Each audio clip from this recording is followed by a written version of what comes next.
N'hésitez pas à vous mettre au milieu, sous le vent ou au vent quand ça se lève. Dernière recommandation du capitaine, avant le grand départ au large de Saint-Tropez. Depuis 3 ans, Joël, ce marin marseillais de 47 ans, navigue sur ce voilier d'exception. Belle Aventure, c'est son nom. Un bateau anglais de 1929. Un voilier iconique, taillé pour la course, avec ses 22 mètres d'élégance. Très connu dans le monde des anglophones, c'est un des bateaux qui a le plus de milles à son compteur.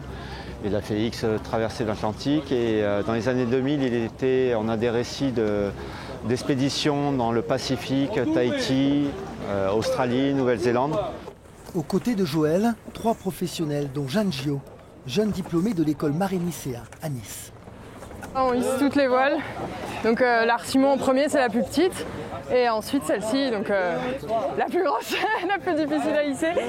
À 29 ans, elle est matelot de pont et effectue sa première saison sur un voilier. Naviguer, être sur l'eau, c'est un premier objectif, mais ensuite le deuxième objectif, c'est quand même d'être sur des beaux bateaux et c'est quand même quelque chose d'assez incroyable, donc je me sens très chanceuse d'être ici. Jeanne est aussi chef de cuisine.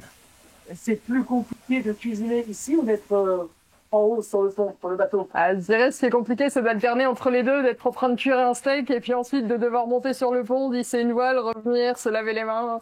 Voilà, c'est surtout ça qui est compliqué. Une trentaine de personnes ont pris place sur ce bateau, des passionnés et des amoureux de la mer comme ce groupe de copains originaires de Besançon. On loue ce bateau avec cet équipage, et des copains belges aussi beaucoup. Et on navigue, parfois on gagne, et on fait la fête, on danse, on chante, on rit.